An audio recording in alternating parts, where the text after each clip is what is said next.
नमस्कार दोस्तों, स्वागत है आपका हमारे चैनल पॉलिटेक्निक क्लासेस में। फ्रेंड्स, जैसा कि आपको पता है आपके एग्ज़ाम बहुत नज़दीक आ चुके हैं और 1-2 दिन में आपके एग्ज़ाम स्टार्ट हो जाएंगे फ्रेंड्स। तो इसीलिए मैं आपके लिए कुछ इंपॉर्टेंट क्वेश्चंस लेके आया हूँ इंडस्ट्रियल इंजीनियरिंग के लिए, जिसमें आप लोगों को काफ़ी इंपॉर्टेंट क्वेश्चन मिलेंगे और टॉप 20 क्वेश्चंस मैं आपके लिए लेके आया हूँ। और इन 20 क्वेश्चंस को आप लोगों ने अगर अच्छे से पढ़ लिया तो उम्मीद करता हूँ कि इससे बाहर आने के चांसेस बहुत ही कम है। 80 to 90% के आसपास मैं उम्मीद करता हूँ कि जो क्वेश्चन है वो इसी में से आपको मिलेंगे। ठीक है फ्रेंड, तो ये जितने भी क्वेश्चन हैं आप लोग बहुत ध्यान से पढ़ लीजिएगा और बहुत ध्यान से इन सब चीज़ों को तैयार कर लीजिएगा, क्योंकि इससे बाहर भी कुछ नहीं आने वाला।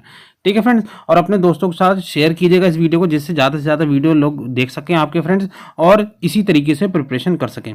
ठीक है फ्रेंड्स, आज जो आप प्रिपरेशन करेंगे इन्हीं क्वेश्चंस को लेकर तैयारी कीजिएगा और अच्छे से तैयार करिएगा। ठीक है फ्रेंड, तो चलिए स्टार्ट करते हैं आज के लिए। और आप लोग जरूर टेलीग्राम चैनल पे जुड़ जाएगा, जिससे मैं आपको सारी वीडियो जो भी इंपॉर्टेंट क्वेश्चंस की वीडियो मैं बनाऊंगा आपके लिए, आगे भी जो वीडियो बनाऊंगा उसकी बारे में सारी डिटेल्स आपको इसी चैनल पर मिलेगी। ठीक है, तो टेलीग्राम चैनल पे जरूर जुड़ जाइएगा, जहां पर आपको सारी इन्फॉर्मेशन आपको मिलेगी। बाकी यूट्यूब चैनल पर आप लोग जुड़ ही जाइएगा और इसका लिंक मैंने आप लोग को डिस्क्रिप्शन में दे दिया है। ठीक है फ्रेंड, तो चलिए स्टार्ट करते हैं आज का सेशन। आज के सेशन में हम लोग जो इंडस्ट्रियल इंजीनियरिंग से रिलेटेड कुछ इंपॉर्टेंट क्वेश्चंस को डिस्कस करेंगे। पहला क्वेश्चन है, प्रोडक्टिविटी को समझाइए, प्रोडक्टिविटी को प्रभावित करने वाले कारकों का वर्णन कीजिए। ठीक है, कि प्रोडक्टिविटी होती क्या है, उत्पादकता क्या होती है, इसके बारे में आपको बताना है। और उत्पादकता को प्रभावित करने वाले कारकों का वर्णन कीजिए, मीन्स जो उसको फैक्टर्स होते हैं, कौन कौन से फैक्टर्स होंगे जो कि प्रोडक्टिविटी को अफेक्ट करते हैं, ये सारा चीज आप लोग को पढ़ना है इसके अंदर। ठीक है बेटा, तो आप लोग इस क्वेश्चन को कवर कर लीजिएगा। ये क्वेश्चन बहुत ज्यादा इंपॉर्टेंट है और ये क्वेश्चन जरूर आएगा, मुझे उम्मीद है कि ये क्वेश्चन जरूर आपके एग्जाम में मिलेगा। ठीक है फ्रेंड, तो ये प्रोडक्टिविटी से रिलेटेड जो क्वेश्चन है इसको आप जरूर तैयार कर लीजिएगा। ठीक है फ्रेंड, और एक चीज मैं आपको जरूर बता दूं बेटा कि आप लोग जिससे भी पढ़ रहे हैं, ठीक है फ्रेंड्स, अगर आपने कोई क्वेश्चन बैंक खरीद रखी है या कोई भी सॉल्व पेपर खरीद रखा है, तो उस सॉल्व पेपर और क्वेश्चन बैंक पे पूरे तरीके से निर्भर नहीं रहिएगा, क्योंकि हो सकता है कि कुछ क्वेश्चंस आप लोग को ना मिले जो क्वेश्चंस मैंने आपको दिए हैं। ठीक है फ्रेंड, तो आप लोग एक बार बुक से जरूर कंसल्ट कीजिएगा। अगर बुक ना हो तो अपने दोस्तों से जरूर देख लीजिएगा, उस क्वेश्चंस को जरूर कंप्लीट कर लीजिएगा। ठीक है फ्रेंड, क्योंकि जो क्वेश्चन बैंक्स होते हैं, सॉल्व पेपर्स होते हैं, इनमें कंप्लीट क्वेश्चन नहीं दिए गए होते हैं और उसका कंप्लीट सॉल्यूशन सही तरीके से प्रोवाइड नहीं किया गया होता है। ठीक है फ्रेंड, तो मैं आपके लिए रिकमेंड करूंगा कि आप लोग क्वेश्चन बैंक के साथ साथ या सॉल्व पेपर के साथ साथ बुक को जरूर कंसल्ट करें, जिससे आपको जो चीजें हैं वो आसानी से और जल्दी से कवर आएंगी। ठीक है फ्रेंड, चलिए नेक्स्ट क्वेश्चन बात करते हैं। जो क्वेश्चन नंबर 2 है, प्रोडक्टिविटी को इंप्रूव करने के कौन कौन से तरीके हैं। ठीक है बेटा, मेथड्स टू इंप्रूव प्रोडक्टिविटी, ये आप लोग ध्यान रखिएगा। ये क्वेश्चन भी आपका ही पहले चैप्टर से रिलेटेड है, मेथड्स टू इंप्रूव प्रोडक्टिविटी। ये टॉपिक भी आप लोग अच्छे से कवर कर लीजिएगा, जिससे आपके जो क्वेश्चंस है वो सारे आपके कवर हो जाएंगे। ठीक है, नेक्स्ट क्वेश्चन है, प्रोडक्टिविटी और प्रोडक्शन में अंतर बताइए, कि प्रोडक्टिविटी क्या होती है, प्रोडक्शन क्या होता है और इन दोनों में क्या डिफरेंस होता है। तो आप लोग जरूर पढ़ लीजिएगा क्या सिमिलैरिटीज होती है। ऐसा नहीं कि मैंने सिमिलैरिटी नहीं लिखी तो आप लोग सिमिलैरिटी नहीं पढ़ेंगे बेटा, तो सिमिलैरिटी भी पढ़ लीजिएगा, क्या क्या सिमिलैरिटीज होती हैं और क्या क्या डिफरेंसेस होते हैं, ये दोनों चीज़ें आप लोग पढ़ लीजिएगा, जिससे आपका ये जो चैप्टर 1 से रिलेटेड क्वेश्चंस हैं वो लगभग आप लोग के सारे कवर हो जाएंगे। ठीक है फ्रेंड, तो मैंने आप लोग को चैप्टर 1 से रिलेटेड ओनली 3 क्वेश्चन दिए हैं, बाकी क्वेश्चंस भी आप लोग पढ़ सकते हैं और कवर कर सकते हैं। ठीक है फ्रेंड, ऐसा नहीं है कि मैंने 3 क्वेश्चन दिए तो यही 3 क्वेश्चन आएंगे। ठीक है फ्रेंड, चलिए नेक्स्ट क्वेश्चन की बात करते हैं। क्वेश्चन नंबर 4 देख लीजिएगा, वर्क स्टडी से आप लोग क्या समझते हैं। चैप्टर 2 से रिलेटेड क्वेश्चन है ये हमारा। वर्क स्टडी से आप क्या समझते हैं, इसकी उपयोग और लिमिटेशंस को बताइए। ठीक है, तो यूजेस ऑफ वर्क स्टडी बताना है और लिमिटेशंस बताने हैं। ठीक है फ्रेंड्स, तो ये दोनों चीजें आप लोग को अच्छे से कवर करनी है। वर्क स्टडी को पूरा आप लोग बेसिक पढ़ लीजिएगा कि कार्य अध्ययन क्या होता है, वर्क स्टडी क्या होती है, इसके यूजेस क्या होते हैं, इसके लिमिटेशंस क्या होते हैं। तो ये सारी चीजें आप लोग एक बार जरूर पढ़ लीजिएगा और मैं उम्मीद करता हूँ ये क्वेश्चन जरूर आएगा। ठीक है फ्रेंड्स, चलिए नेक्स्ट क्वेश्चन की बात करते हैं, inter relation between method study and work measurement. ठीक है बेटा, तो ये मेथड स्टडी और वर्क मेजरमेंट के बीच में क्या रिलेशंस होते हैं, क्या इनके बीच में सिमिलैरिटीज होती है, क्या डिफरेंसेस होते हैं, ये दोनों चीजें आप लोग पढ़ लीजिएगा। इसमें मैं आपको बता रहा हूँ दोनों के बीच में क्या सिमिलैरिटीज होती है, क्या समानताएं होती हैं और दोनों के बीच में क्या अंतर होता है, क्या डिफरेंसेस होते हैं, ये भी दोनों चीजें आप लोग अच्छे से कवर कर लीजिएगा। और ये मैं बता दूं बेटा, ये क्वेश्चन बहुत ज्यादा इंपॉर्टेंट है और मैं उम्मीद करता हूँ कि ये क्वेश्चन जरूर आएगा। ठीक है, बहुत ही ज्यादा ये इंपॉर्टेंट क्वेश्चन है, इसको आप लोग टिक कर लीजिएगा और इस नोट कर लीजिएगा। ठीक है फ्रेंड, और मैं आपको बता दूं, अगर आप लोग को इसकी पीडीएफ चाहिए तो आप लोग हमारे इसी टेलीग्राम चैनल पे जुड़ जाइएगा, जहां पे लिंक आपका डिस्क्रिप्शन में दे रखा है इस चैनल, इस वीडियो के, वहां से जुड़ जाएगा। वहां पे आपको इसकी पीडीएफ प्रोवाइड कर दी जाएगी, जहां से आप लोग उस पीडीएफ के थ्रू सारे क्वेश्चंस को आप लोग आसानी से पढ़ सकते हैं।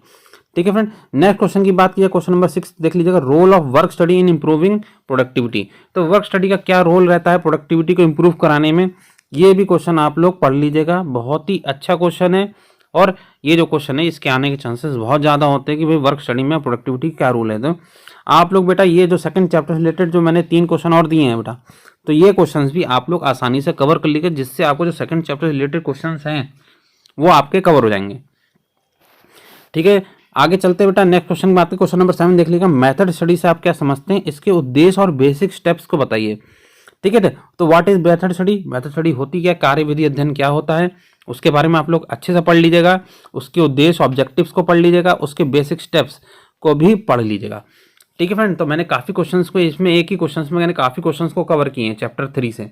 ठीक है बेटा, मेथड स्टडी वाले, तो उससे आप लोग ये सारी चीज़ों को जरूर कवर कीजिएगा और अच्छे से पढ़ लीजिएगा, क्योंकि ये क्वेश्चंस भी बहुत इंपॉर्टेंट है। चलिए नेक्स्ट क्वेश्चन नंबर 8 देखते हैं। क्वेश्चन नंबर 8 जो हमारा है, निम्न को विस्तार से समझें। अब बेटा इस टाइप्स के भी क्वेश्चन आते हैं जिसमें शॉर्ट नोट्स लिखने होते हैं या विस्तार से समझाना और डिटेल डिस्क्रिप्शन में। पहला है micro motion and it's utility. तो माइक्रो मोशन स्टडी क्या होती है, इसकी क्या यूटिलिटी होती है, उपयोगिता क्या होती है, तो ये दोनों चीज़ें आप लोग आसानी से पढ़ लीजिएगा। ए पॉइंट को आप लोग कवर कर जाइएगा। ठीक है फ्रेंड, तो ये क्वेश्चन बहुत अच्छा है, क्वेश्चन है माइक्रो मोशन से। नेक्स्ट है मीमो मोशन। तो मीमो मोशन भी मैंने पढ़ाया था बेटा, जो स्टूडेंट्स मेरे से पढ़ चुके हैं, ठीक है ना, क्योंकि मैंने ये सब्जेक्ट्स आप लोगों को कवर किया था क्लासेस में। तो जो स्टूडेंट्स मेरे कॉलेज में पढ़ते हैं और साथ में मेरे साथ पढ़े होंगे, तो उनको पता होगा कि कौन कौन से टॉपिक्स मैंने कवर कराए हैं और साथ में पढ़ा। और जिन लोगों ने नहीं पढ़ा मेरे से, तो कोई बात नहीं बेटा, वो लोग आप लोग देख सकते हैं और अच्छे से कवर कर सकते हैं। ठीक है फ्रेंड्स, तो यहाँ पे micro motion and study and it utility. ठीक, और नेक्स्ट है मीमो मोशन, और तीसरा है थर्बलिक्स। ठीक है बेटा, थर्बलिक्स को भी अच्छे से पढ़ लीजिएगा, क्या क्या उनसे सिंबल्स होते हैं थर्बलिक्स में, कौन कौन से सिंबल बनाए गए हैं। ठीक है बेटा, गिलब्रिथ के द्वारा। ठीक है, तो ये सारा जो टॉपिक है, ये तीनों क्वेश्चन आप पढ़ लीजिएगा। इसके बाद नेक्स्ट है वर्क सैम्पलिंग। ठीक है, ये नेक्स्ट चैप्टर से रिलेटेड टॉपिक है, तो ये भी चीज़ को आप लोग कवर कर लीजिएगा। तो ये शॉर्ट नोट्स जो हैं या डिटेल डिस्क्रिप्शन में जो बताना है क्वेश्चन नंबर 8, इसके जो चारों पॉइंट है ये आप लोग अच्छे से पढ़ लीजिएगा, क्योंकि इससे रिलेटेड कोई ना कोई एक क्वेश्चन ज़रूर आने वाला है। और मैं बता दूं बेटा, ये 100% चांसेस है कि इन चारों में से कोई ना कोई एक आपके एग्जाम में 100% आने वाला है। ठीक है, तो ये आप लोग ध्यान रख के नोट कर लीजिएगा। ठीक है, और आप लोग इसको तैयार कर लीजिए। नेक्स्ट क्वेश्चन की बात की जाए, flow process chart. 9th question, flow process chart and flow diagram को समझाइए। तो ये फ्लो प्रोसेस चार्ट को आपको पढ़ना है और फ्लो डायग्राम आपको पढ़ना है। तो ये दोनों चीज़ें आप लोगों को आसानी से कवर करनी है और ईजिली कवर करनी है। ठीक है फ्रेंड्स, तो ये चीज़ें क्लियर होगी बेटा। 9th question, flow process chart और फ्लो डायग्राम आप लोग देख लीजिएगा, एक बार बुक से जरूर कंसल्ट कीजिएगा, जो भी चीज़ से पढ़ना है उससे जरूर आप चीज़ों को कवर कर लीजिएगा। नेक्स्ट क्वेश्चन की बात कीजिए, क्वेश्चन नंबर 10 देख लीजिएगा, वर्क मेजरमेंट किसे कहते हैं, इसके उद्देश्य बताइए, टाइम स्टडी इक्विपमेंट को समझाइए। ठीक है, तो वर्क मेजरमेंट को आप लोग पढ़ लीजिएगा, जिसे हम लोग कहते हैं बेटा टाइम स्टडी। तो टाइम स्टडी की चीज़ों को पढ़ लीजिएगा, कौन कौन सी टाइम स्टडी होती है, किस तरीके से टाइम स्टडी हम लोग करते हैं, क्या क्या इसके ऑब्जेक्टिव्स होते हैं। ठीक है, ऑब्जेक्टिव्स को पढ़ लीजिएगा। ठीक है, और उसके बाद है नेक्स्ट है टाइम स्टडी इक्विपमेंट्स। तो कौन कौन से टाइम स्टडी इक्विपमेंट्स होते हैं, जैसे हम लोग बात करते हैं टाइम स्टडी बोर्ड है, स्टॉप वॉचेस हैं। तो इस तरह की जो चीज़ें होती हैं, ये सारी चीज़ों को आप लोग पढ़ लीजिएगा, जिससे आपका जो क्वेश्चन नंबर 10 है टाइम स्टडी से रिलेटेड, ये क्वेश्चन ईजिली कवर हो जाएगा। ठीक है फ्रेंड, तो ये भी बहुत अच्छा क्वेश्चन है और मैं उम्मीद करता हूँ ये क्वेश्चन को भी आप लोग टिक कर लीजिएगा। क्वेश्चन नंबर 10 के आने के चांसेस बहुत ज़्यादा हैं। ठीक है फ्रेंड, चलिए नेक्स्ट क्वेश्चन, क्वेश्चन नंबर 11 की बात की जाए। क्वेश्चन नंबर 11 है प्रिंसिपल ऑफ मोशन इकोनॉमी। ठीक है friend, principle of motion economy क्या होती है, गति विद्या का सिद्धांत जो होता है हमारा, उसको आपको ये पढ़ना है, अच्छे से समझना है। ठीक है फ्रेंड, ये बहुत ही अच्छा क्वेश्चन है, बहुत ही इंपॉर्टेंट क्वेश्चन है, इसलिए मैंने आपको दिया है। ये बहुत अच्छा क्वेश्चन है और इसके आने के चांसेस एग्जाम में बहुत ज़्यादा है। ठीक है फ्रेंड, तो ये आप लोग पढ़ लीजिएगा और अच्छे से समझ लीजिएगा। नेक्स्ट क्वेश्चन की बात की, क्वेश्चन नंबर 12 देख लीजिएगा। क्वेश्चन नंबर 12 जो है, write short notes on performance rating SIMO chart. ठीक है फ्रेंड्स, तो परफॉर्मेंस रेटिंग क्या होती है। ठीक है फ्रेंड, तो ये चीज़ को भी आप लोग कवर कर लीजिएगा, जो चैप्टर 5 से रिलेटेड ये जो क्वेश्चन है। ठीक है फ्रेंड, तो ये चैप्टर 5 से रिलेटेड जो क्वेश्चन है परफॉर्मेंस रेटिंग का, और ये जो सीमो चार्ट है बेटा, साइमल्टेनियसली मोशन चार्ट, ये भी चार्ट को आप लोग बहुत अच्छे से पढ़ लीजिएगा, क्योंकि ये क्वेश्चंस बहुत इंपॉर्टेंट है और मैंने इसीलिए इसको शॉर्ट नोट्स में लिख दिया जिससे आपको चीज़ें कवर हो जाएंगी। नेक्स्ट है जो थर्ड सी पॉइंट है इसका एर्गोनॉमिक्स, और डी है अलाउंसेस एंड इट्स टाइप। ठीक है फ्रेंड, तो एर्गोनॉमिक्स को पढ़ लीजिएगा क्या होता है, और अलाउंसेस एंड टाइप छूट कितने प्रकार की होती हैं और छूट होती क्या है, ये सारी छूट्स को आप लोग पढ़ लीजिएगा, अलाउंसेस आप लोग कवर कर लीजिएगा। ठीक है फ्रेंड, तो ये जो शॉर्ट नोट्स हैं आपके, जो 4 पॉइंट मैंने आपको दिए हैं, ठीक है, परफॉर्मेंस रेटिंग हो गई, सीमो चार्ट हो गया, एर्गोनॉमिक्स हो गई, अलाउंसेस टाइप हो गया, तो ये सारे टॉपिक्स को आप लोग अच्छे से कवर कर दीजिएगा क्योंकि चारों टॉपिक्स बहुत ज़्यादा इंपॉर्टेंट हैं। नेक्स्ट क्वेश्चन नंबर 13 की बात की जाए, वेजेस से आप क्या समझते हैं, वेजेस के प्रकार को बताइए। ठीक है फ्रेंड, तो वेजेस क्या होते हैं, कौन कौन सी कंडीशंस होती हैं वेजेस की, गुड वेजेस को पाने की क्या कंडीशंस होती हैं, और वेजेस के टाइप्स, कौन कौन से टाइप्स ऑफ वेजेस होते हैं। ठीक है बेटा, तो टाइप्स ऑफ वेजेस को भी आप लोग को पढ़ना है। ठीक है, तो ये चीज़ आप लोग पढ़ लीजिएगा अच्छे से। ये वेजेस वाला जो चैप्टर है वो चैप्टर को बहुत अच्छे से पढ़िएगा। इसमें जो डिफरेंट इंटेंसिव प्लान हैं, इंसेंटिव प्लान्स हैं, उनको भी पढ़िएगा।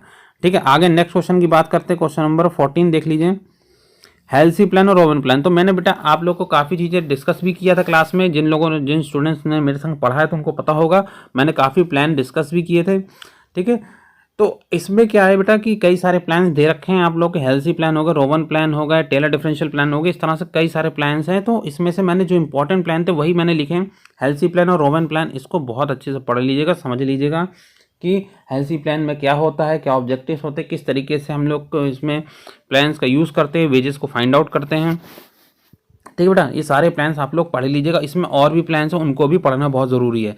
ठीक है बेटा, डिफरेंट है, इसीलिए मैंने क्वेश्चन नंबर 15 जरूर आप लोग के लिए मोस्ट इंपॉर्टेंट क्वेश्चन है, इसलिए मैंने इसको रखा है। ठीक है फ्रेंड, आपके एग्जाम में जो क्वेश्चन है इस टाइप से भी आ सकता है कि किसी पर्टिकुलर प्लान का नाम दे दिया जाए, उसके बारे में आपको लिखने को दिया जाए, या आपके एग्जाम में ऐसे भी आ सकता है कि describe any 2 wages incentives plan.